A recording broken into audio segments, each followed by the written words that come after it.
Bonjour à tous les amoureux de la France, du moins de la France qu'on a rêvé et qui a existé quelque temps, il y a longtemps. Et avant toute autre chose, parce que aujourd'hui, je suis content de voir quand même qu'il y a énormément de groupes maintenant qui rejoignent toutes ces idées que j'expose depuis 20 ans. Mais il y a des choses aussi urgentes. Je ne m'occupe pas beaucoup de l'actualité, mais en ce moment, il y a des choses vraiment urgentes. Donc, je vais quand même faire un petit rappel de notre situation actuelle en vous passant une très courte vidéo qui va vous permettre de vous remettre un peu dans le bain. Et ensuite, je vais vous parler des militaires. Toute cette folie du Covid, cette soi-disant pandémie, n'était qu'un ballon d'essai. Un gigantesque ballon d'essai. Mais pourquoi faire? Eh bien, pour voir jusqu'où il pouvait aller, pour voir ce qu'il devrait faire exactement pour que des individus libres, dans une société démocratique libre, consentent à être obligés de se conformer.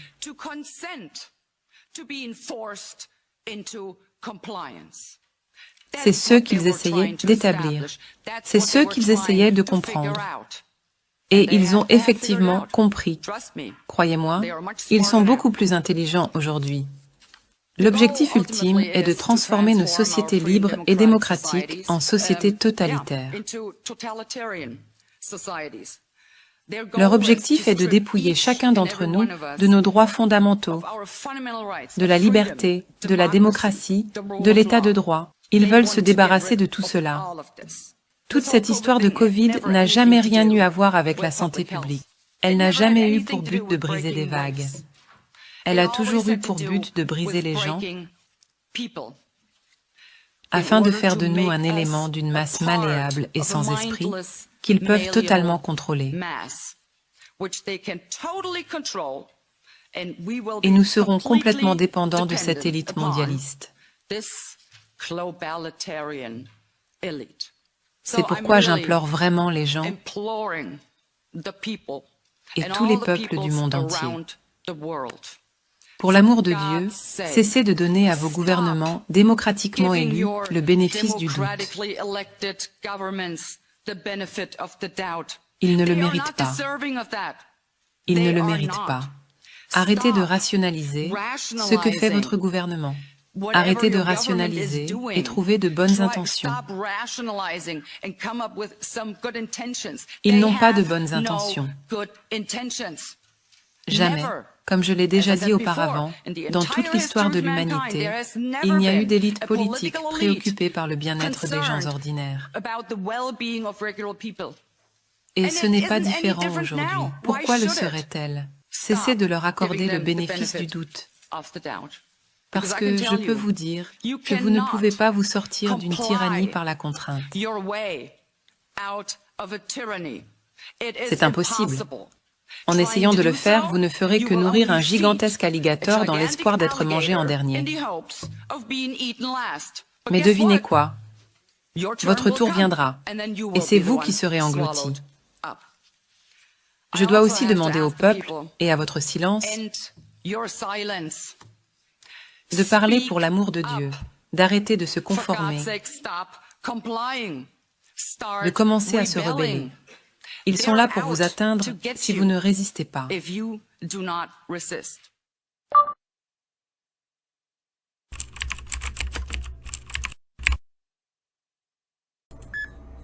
Le mondialisme, c'est pas une théorie abstraite. C'est un projet concret pour effacer nos frontières économiques, politiques et culturelles et centraliser le pouvoir entre les mains d'une élite mondiale non élue. Pendant qu'on travaille, qu'on survit, ils redessinent le monde dans notre dos, sans débat, sans consultation. Résultat, nos gouvernements ne travaillent plus pour leurs citoyens, mais pour respecter des engagements internationaux décidés ailleurs. Au Canada, c'est flagrant. Le Digital ID n'a jamais été voté par la population. Pourtant, Ottawa s'est engagé à le mettre en place d'ici 2028 avec le Forum économique mondial, les provinces et des entreprises privées. Tout ça s'est décidé derrière des portes closes. Pendant ce temps, le coût de la vie explose, la classe moyenne a disparu, immigration massive non planifiée, infrastructures saturées, emplois délocalisés, dépendance aux multinationales, perte de souveraineté politique, contrôle numérique. Le Digital ID centralisera toutes vos données, santé, banque, déplacement, achats. Et comme en Chine, vos droits pourront devenir conditionnels à votre bon comportement. Et à ceux qui disent « Mais la mondialisation, c'est bon », détrompez-vous, elle est bonne pour les élites, pas pour le peuple. Elle crée deux extrêmes, les ultra-riches qui profitent du système et ceux qui crèvent de faim. Il n'y a plus d'entre-deux. C'est plus une question de gauche ou de droite. C'est une question de survie collective. Faut qu'on s'unisse, peu importe notre opinion politique, contre la mondialisation. C'est pas un danger lointain, c'est en cours maintenant. Et si on ne réagit pas, ce système mondial va s'installer complètement, morceau par morceau, jusqu'à ce qu'il soit trop tard. La seule réponse, c'est une mobilisation massive, provinciale et nationale, pacifique mais ferme. Parce que tant qu'on se tait, la mondialisation gagne du terrain.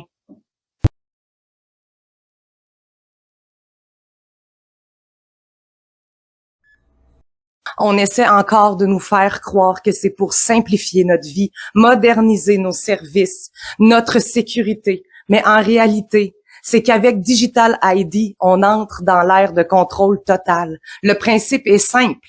Une seule identité numérique centralisée pour tout. Votre santé, votre permis, vos impôts, vos comptes bancaires, vos déplacements, vos achats, tout sera relié, tout sera traçable, tout sera analysé. Certains vont dire, si t'as rien à cacher, t'as rien à craindre.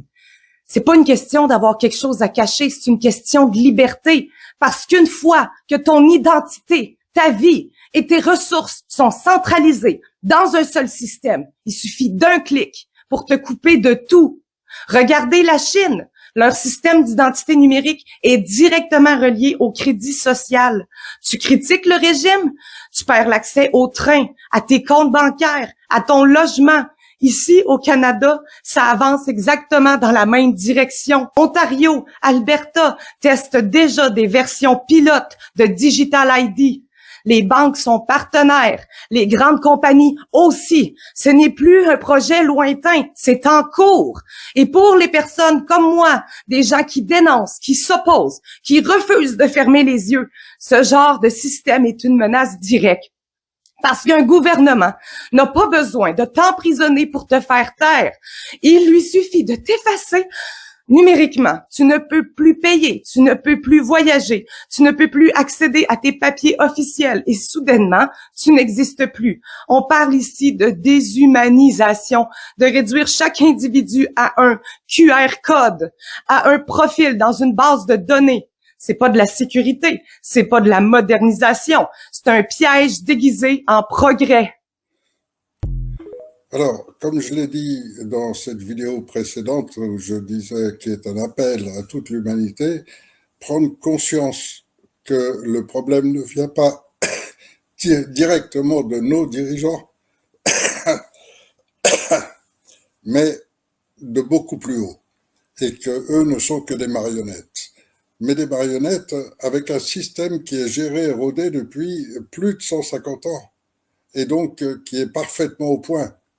Et donc, je voudrais parler surtout des militaires, parce que je suis un petit peu tout ce qui se passe, et récemment encore, j'ai entendu un militaire qui vante que ils vont réagir, qu'on ne s'inquiète pas, etc.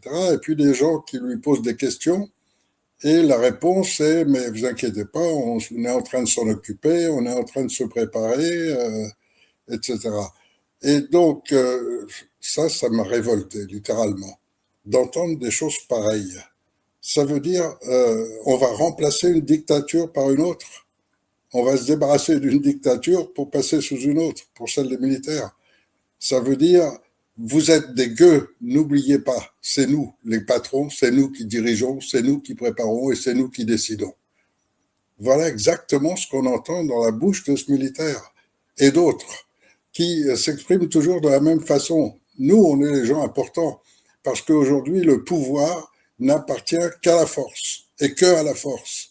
C'est le pouvoir barbare, le plus fort. Et les militaires savent que s'ils décident d'intervenir, Ils sont plus forts que les polices, que les milices, que tout ça, et qu'en plus de ça, un grand nombre de policiers et de gendarmes vont les rejoindre très rapidement. Donc, ça fait très longtemps, ça fait 15 ans que je dis qu'il n'y a que la force armée qui peut sortir, qui peut sauver la situation. Il n'y a que la force armée et c'est son rôle. C'est l'article 12, je crois, de la Constitution qui indique bien que, attention, quand je parle de la Constitution, je parle de la vraie, je parle de 1789, la Déclaration des droits de l'homme, qui dit bien que la force armée est au service du peuple et non au service de ceux à qui elle est confiée. Or, les politiciens ont rédigé une constitution de telle manière que on leur confie les forces armées. C'est donc le politicien en place gagnant des élections qui a le pouvoir sur l'armée. Mais ça, c'est écrit dans cette constitution. Ça n'a jamais été écrit dans la Déclaration des droits de l'homme, qui est quand même la règle fondamentale de la France. Donc, d'entendre aujourd'hui des politiciens avoir ce langage, des militaires avoir ce langage des politiciens ou des francs-maçons, c'est révoltant, mais au plus haut point. Et je vais vous parler des militaires. Je les ai à peu près tous rencontrés, tous les généraux en tout cas, oublier toutes les notions anciennes, les notions d'honneur, de patrie, de droiture, tout ça c'est fini, ça n'existe plus. Et chez aucun. Si, j'en ai trouvé un seul qui est peut-être intègre, qui n'est pas franc-maçon, qui réfléchit sérieusement. Et curieusement, c'est pas le profil le plus mis en avant, loin de là.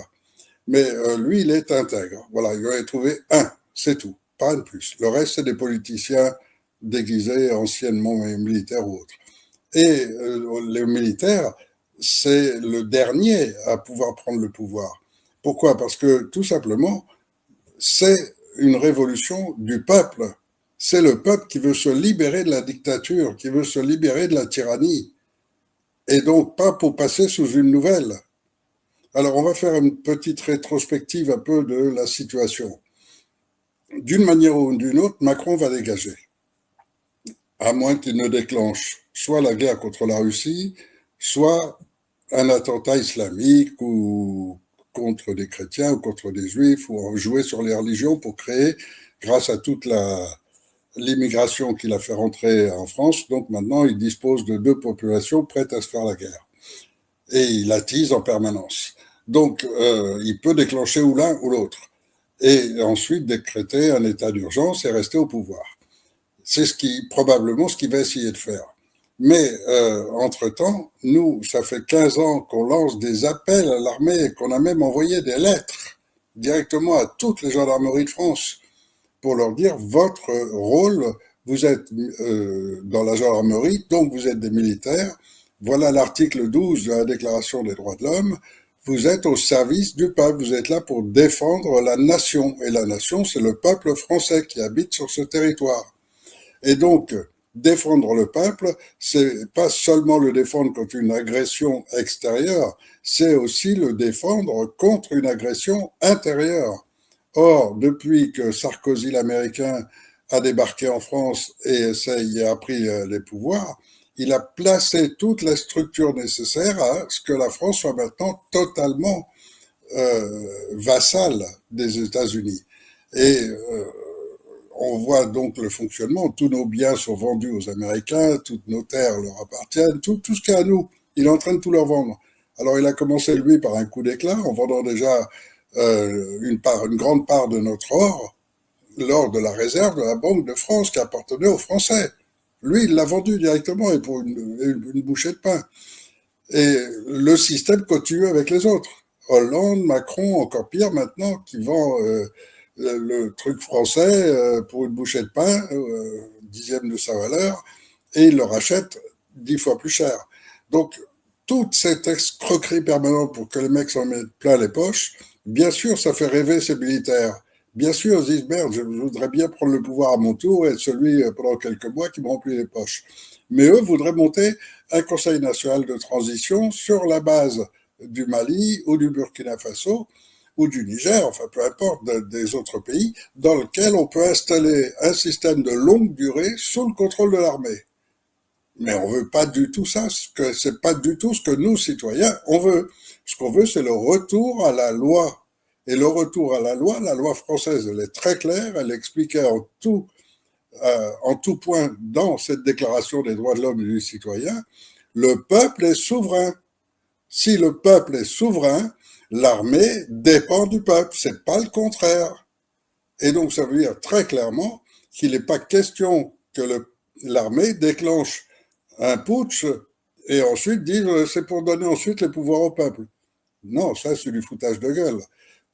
En clair, l'armée des militaires de plateau ou des militaires des réseaux, c'est totalement bidon. Ils travaillent généralement directement pour le gouvernement ou les amis du gouvernement. Ils pénètrent les petits groupes, etc., parce qu'ils sont immédiatement sollicités. Nous-mêmes, on est tombé dans le piège. On s'est fait avoir par un mec qui se présente comme général et qui arrête pas, qui en 2 ans et demi nous a fait le coup 3 fois de nous dire c'est pour dans 8 jours. Dans 8 jours, j'ai des troupes, tout le monde est prêt, on va y aller, etc. Faites les annonces. Et nous, on a cru, parce qu'en plus, on peut pas prendre le risque de ne pas croire. Donc, on a été obligé de prévenir les autres sites amis. On a fait des annonces en disant ça va bouger d'un temps, on va mettre en place le conseil de transition, etc. Et à chaque fois, il nous a cassé, c'est-à-dire que pour nous décrédibiliser, au dernier moment, il annule. Et ça, il nous l'a fait 3 fois en 2 ans et demi. Et donc, à chaque fois, nous faisons croire, oui, mais vous inquiétez pas, c'est parce qu'on a un manque dans les troupes, c'est parce qu'il manquait ci, c'est parce que les armes ne sont pas arrivées à temps, c'est ci, c'est ça. Plein de prétextes bidons. Et à chaque fois, un retrait, à chaque fois, en nous engageant toujours à continuer à croire, et ça a duré 2 ans et demi. Et pendant 2 ans et demi, on s'est décrédibilisé 3 fois, où on a mobilisé du monde, etc., et on s'est préparé pour effectivement assurer la gestion de la France et déclarer ce conseil de transition. Par ailleurs, le principe des militaires de plateau ou des militaires de réseau, c'est les mêmes, c'est du pipeau, du blabla permanent. Ces gens n'ont aucune droiture, aucun honneur. C'est fini le temps des hommes d'honneur. Ça n'existe plus en France. Je sais pas si ça existait, mais en tous les cas, aujourd'hui, ça n'existe plus. Et donc, des mecs qui font des fausses promesses, des mecs qui vous prêtent des engagements, etc., ils ne tiennent rien, ils respectent rien. Donc, pour voir la réalité, et regardez ce qui est arrivé avec le général Germanos, ça vous donne une vraie image de la réalité militaire. C'est un général 5 étoiles, décoré de la Légion d'honneur, pris dans un réseau pédocriminel, avec des crimes monstrueux sur des jeunes enfants, etc. Le seul rôle des politiciens, ça a été de travailler auprès de la justice et autres pour que le mec soit condamné au minimum. Il a été condamné à 1 euro de dommages et intérêts et il a été nommé au plus haut poste de la sécurité d'un président en Afrique. Donc, il peut continuer tranquillement avec ses réseaux et tout va très bien. Ça, c'est la réalité militaire, c'est-à-dire que tous ces gens, au plus haut niveau de l'armée, sont impliqués dans les pires des réseaux, sont impliqués d'une manière ou d'une autre pour qu'on puisse les corrompre ou les faire chanter. Ils touchent des primes exceptionnelles pour maintenir les troupes, pour les contrôler. Et là, ils touchent des sacrées primes en fin d'année. Donc ça, c'est la réalité. Et la réalité, elle n'est pas ailleurs. Et donc, il n'y a pas dans l'armée aucun des généraux qui va être intègre. Peut-être un qui, bon, mais justement parce qu'il l'est, il n'a pas vécu longtemps. C'est le général de la Ward, avec qui j'ai aussi fait une vidéo en direct. Donc, vous avez bien un monde militaire, il existe, mais il n'y a rien à attendre du haut commandement de ce monde militaire. En revanche, en dessous des commandants, des capitaines, des lieutenants-colonels, il y en a qui, eux, ne sont pas encore entrés dans la franc-maçonnerie, ont réussi à échapper à cela, ont quand même franchi les grades, et là, il y a un sacré mérite, parce que monter en grade sans être entré dans la franc-maçonnerie, sans être corruptible, c'est exceptionnel. Et il y aura peut-être un d'entre eux qui va se retrousser les manches et dire ça y est, il faut qu'on y aille. Et qui va lever une petite troupe, appeler quelques collègues qu'il sait être comme lui, et ils vont déclencher les choses en commençant par arrêter leurs propres généraux la plupart du temps. Parce qu'il n'y aura pas moyen, ou ils emmènent le général avec, et c'est une opération militaire complète, ou ils déclenchent sans le général, mais en procédant à son arrestation, incitant les autres à en faire de même. Et là, c'est l'armée française réelle, la vraie. Et ces gens seront promus dans leur carrière très rapidement, bien sûr. Mais tous ces gens sont rares. C'est exceptionnel, ceux qui ont les tripes pour le faire, qui ont encore les notions de patriotisme, les notions d'honneur, et qui veulent sauver la France, et qui sont prêts à risquer pour le faire. Mais ça, c'est le vrai rôle du militaire. Ils sont engagés pour ça. Et ceux qui ont encore les coudes pour être capables d'assumer leur rôle, ben, ils sont pas nombreux. Mais s'il y en a un, par contre, il peut sauver la France. C'est entre ses mains. Je ne sais pas s'il y en aura un, mais celui-là le fera légalement. Or, légalement, légitimement, c'est-à-dire conformément à la loi française, il viendra prendre ses ordres auprès du CNT. En ce moment, le CNT, on est en train de passer en revue un petit peu tous les mouvements, tous les collectifs. On en a déjà quelques-uns qui se sont présentés, et il y en a des centaines qui n'arrêtent pas de se créer, donc on ne pourra pas voir tout le monde. Mais les principes, soit au moment du changement, quand on a réussi à dégager les criminels au pouvoir, à ce moment-là, il y a tout un réseau autour de ceux qui sont comme eux. C'est les mêmes, ils veulent rester dans le système. Et toute l'histoire, elle est dans le système. Ils vont tous essayer de dire, oui, mais avec moi, ça va changer. Mais en réalité, c'est toujours des gens qui veulent rester dans le système. Et c'est le système lui-même qui est totalement corrompu de A à Z. Et donc, un changement d'un politicien pour un autre, ça changera rien. Ça n'a jamais rien changé et ça ne changera jamais rien.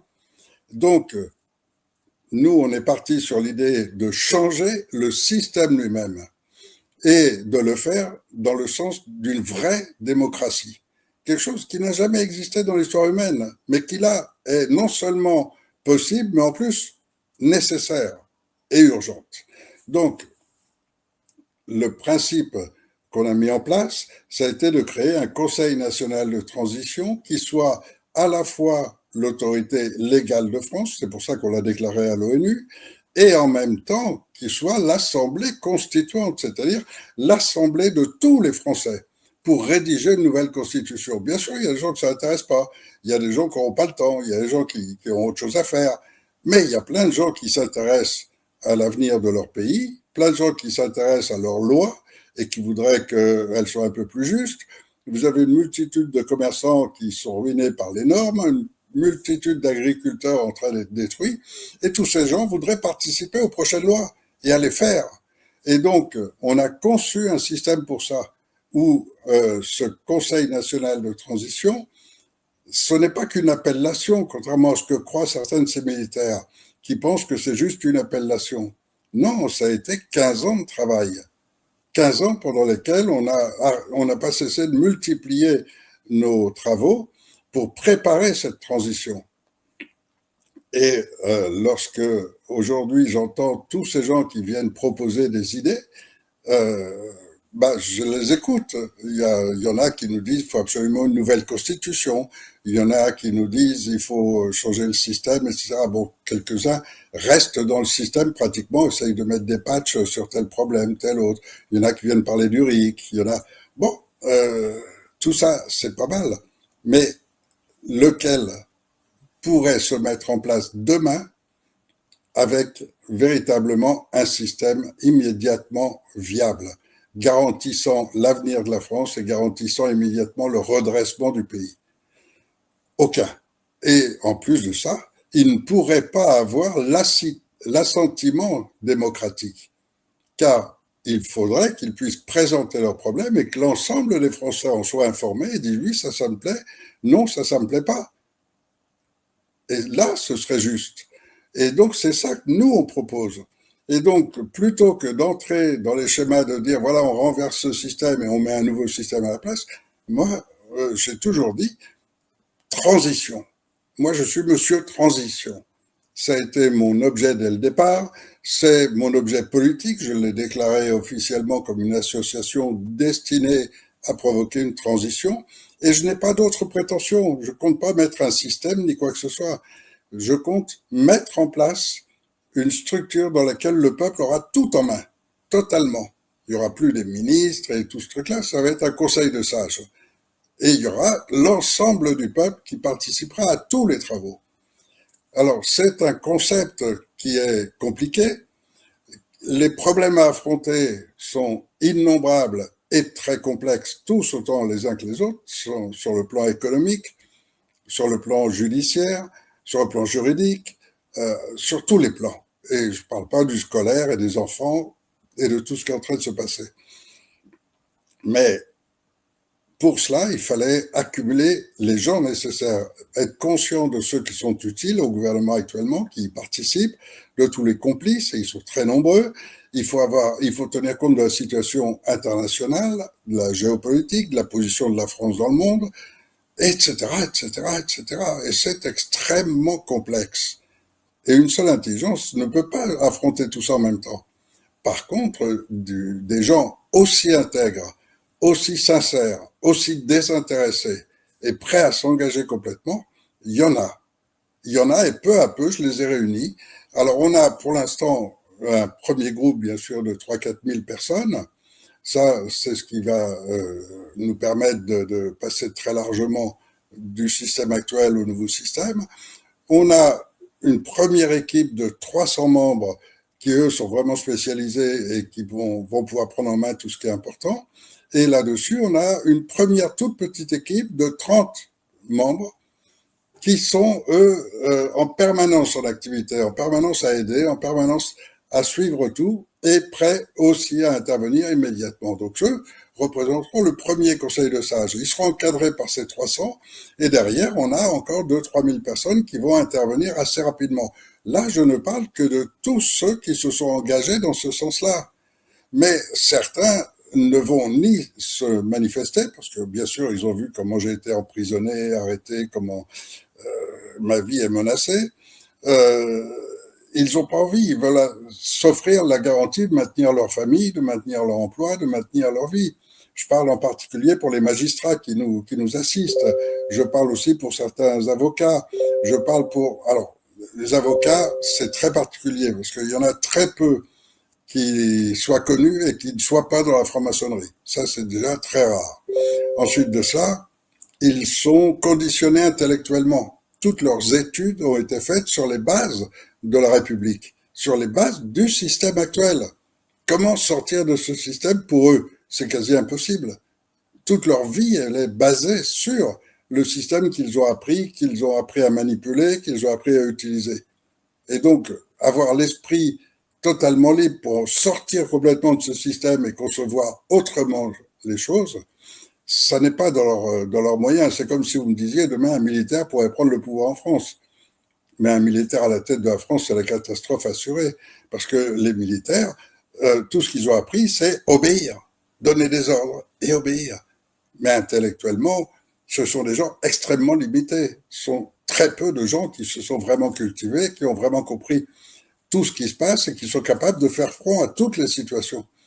Ils en ont absolument l'incapacité parce qu'ils sont complètement conditionnés. L'armée, c'est un travail de conditionnement, sinon c'est pas une bonne armée. Donc, d'accord qu'il faut ce conditionnement, mais il faudrait que ceux qui utilisent ce conditionnement l'utilisent à juste escient. Lorsque Sarkozy a violé la Constitution française en imposant le traité de Lisbonne, à ce moment-là même, le jour où il a été signé ça, l'armée, les dirigeants de l'armée auraient immédiatement dû donner l'ordre de procéder à leur arrestation. Sans attendre, c'est une haute trahison. Alors d'ailleurs, Sarkozy s'y est pas trompé, il avait retiré la haute trahison du code.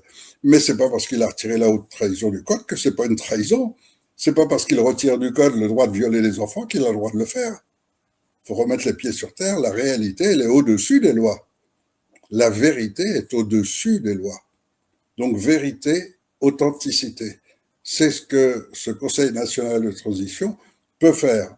Demain, un de ces dirigeants de l'armée active, réelle, qui prend contact et à qui on transmet l'ordre d'intervenir pour sauver la France, son action n'est plus un putsch. Là, c'est l'action du retour à l'état de droit, confié à l'armée par son autorité légale.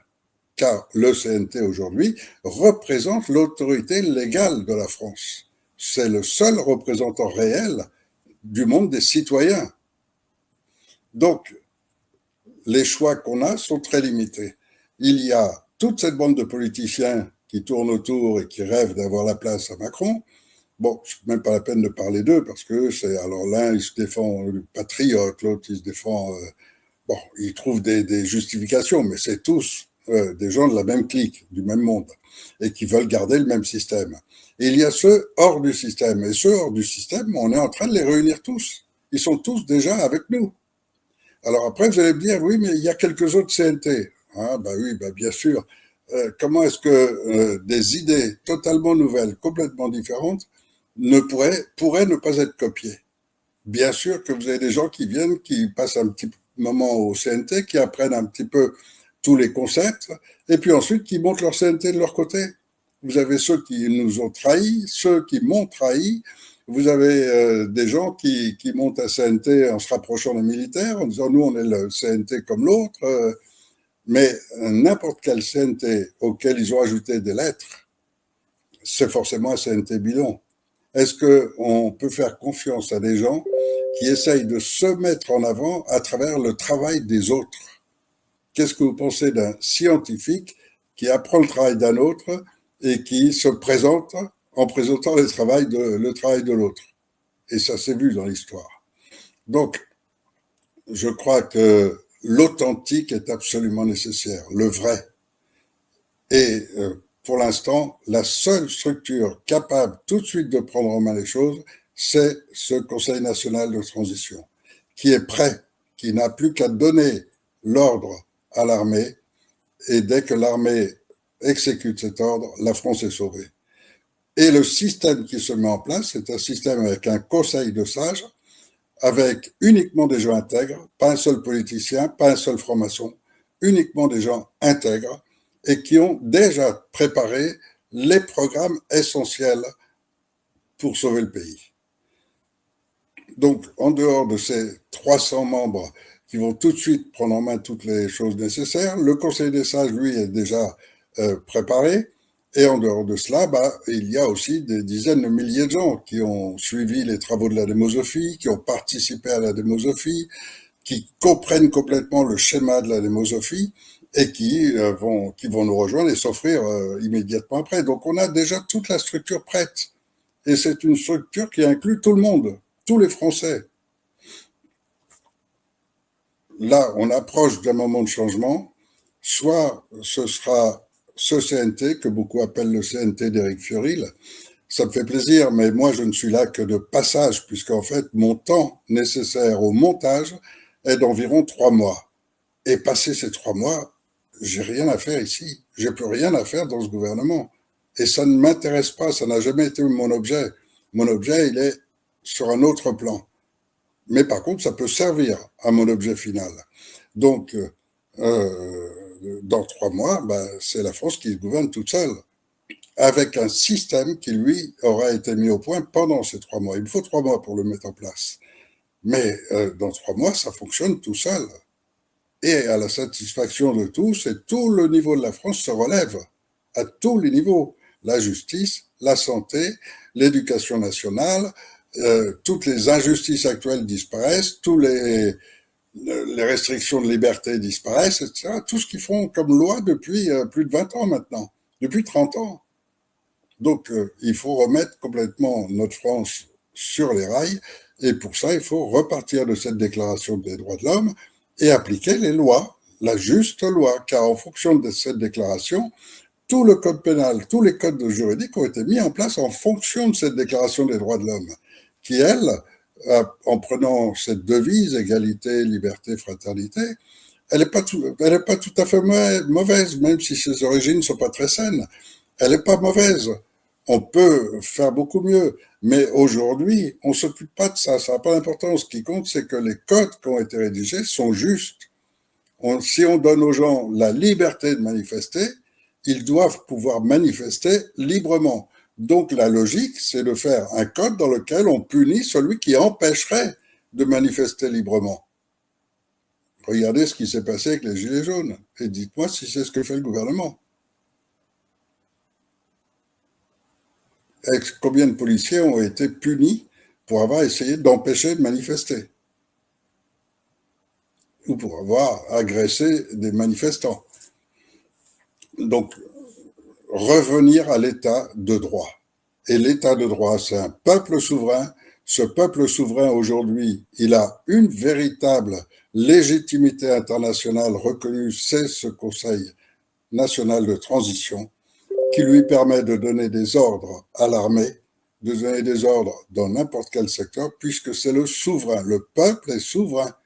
Et si on reconnaît que le peuple est souverain, alors le peuple donne l'ordre à l'armée d'intervenir. Est-ce que l'armée va réagir? Est-ce qu'on aura enfin quelqu'un qui a les tripes pour prendre contact et déclencher les choses? Je ne sais pas. En revanche, ce que je sais avec certitude, c'est que soit ce Conseil national de transition se mettra en place assez rapidement, soit on ne pourra pas éviter les guerres civiles. Et un push de l'armée, c'est pour provoquer une guerre civile. Et ça y aboutira forcément. Et nous, citoyens, je crois qu'on ne doit pas accepter une dictature plus qu'une autre. On ne veut pas celle des politiciens, on ne veut pas non plus celle des militaires. On veut que chacun reste à sa place. Et comme le disent les paysans, et les vaches seront bien gardées. Chacun à sa place. Le militaire est là pour obéir à son souverain. Son souverain, c'est le peuple de France. Et le peuple de France a une seule représentation légitime et légale, ce Conseil national de transition. Restons que là-dessus.